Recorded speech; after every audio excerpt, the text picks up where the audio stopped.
For those of you who don't know us, my name is Isaiah Simpson, I'm Marcella. and we're doing the Gardens of Remembrance, and so we're going to talk a little bit about the history of it, the commemoration of it, and then the design of it. So the Garden of Remembrance is a memorial dedicated to all those who fought and lost their lives in the pursuit of Irish freedom. Many of those remembered here were from various uprisings within Ireland. Some of them were the uprising of the Society of the United Kingdom, the rebellion of Robert Emmet, and the rebellion of Young Ireland, and the rising of the Fenian Brotherhood. Two more notable ones are the 1916 Easter Rising.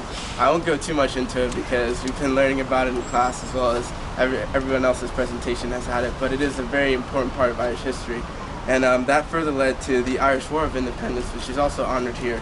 And they formally declared their independence in 1919, which triggered the war. It lasted about 2 years, ending in a ceasefire in July of 1921. Post-war, they had post-war discussions, and they came to the Anglo-Irish Treaty, which abolished British rule in most of Ireland, except for Northern Ireland, the 6 counties of Northern Ireland who decided to stay with the United Kingdom. An interesting fact about the Garden of Remembrance is that several prisoners from the Easter Rising were held here overnight before moving them to Kilmahangle, the prison. And so that's my history. Okay. We'll talk about the commemoration. I'm going to talk about the commemoration of the garden. So the garden actually opened in 1966, which is 50 years after the Easter Rising of 1916. And I guess it's mainly to commemorate the rising and other uprisings in Irish history. And the name of the garden in Irish is An Gardaí Cuinneachán. And I watched the commemoration with the Queen, and like the whole ceremony was in Irish, so they were I guess really wanted to be like really nationalistic. And so when it was opened by President Eamon de Valera, and he was actually a commander in the Easter Rising, so I guess it was probably really special for him. And it was dedicated to the memory of all those who gave their lives to the cause of Irish freedom. And actually on the sign coming in, that's what it says. And it's intended to be a quiet place of remembrance. Like it just, like I can see it has like benches and like a nice pool, and I guess they drain it for winter. And at this site, the Irish Volunteers were founded in 1913, and as Isaiah mentioned, several leaders of the Easter Rising were held here, so that's why they chose this spot to commemorate it. So this May, on May 17th, the Queen of England came for like a dedication ceremony, and that was a really big deal because no British monarch had visited Dublin since 1911. So like it's been 90 years since anyone from like Britain had come officially. So actually the last one was her grandfather, King George V. And she laid a wreath here with the former Irish president, Mary McLeish. And it was sort of like symbolic of they're now like understanding each other and like respectful of each other, because before there's like a lot of like bad feelings between like Ireland and Britain.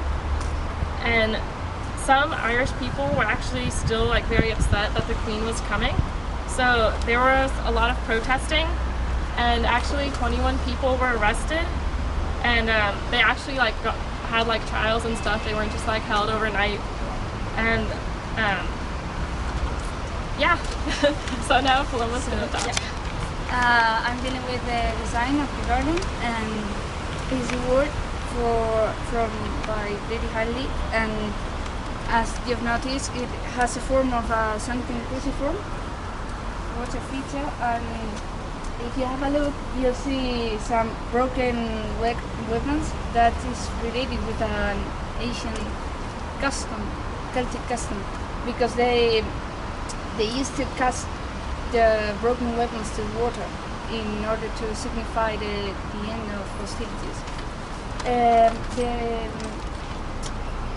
The focal point of the garden is this statue, is the children of Leo, by Oisin Kelly. By the way, he also designed the monument of James Larkin in Common Street, and it represents rebirth and resurrection. It is Children of the Year is one of the most famous ancient tales of Ireland. And also, if you look there, you see a poem.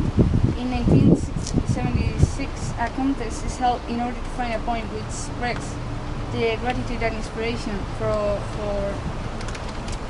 this struggle for freedom of the Irish. And the winner was Dubliner Ian McChristin. And the poem can be read in Irish, French, and English.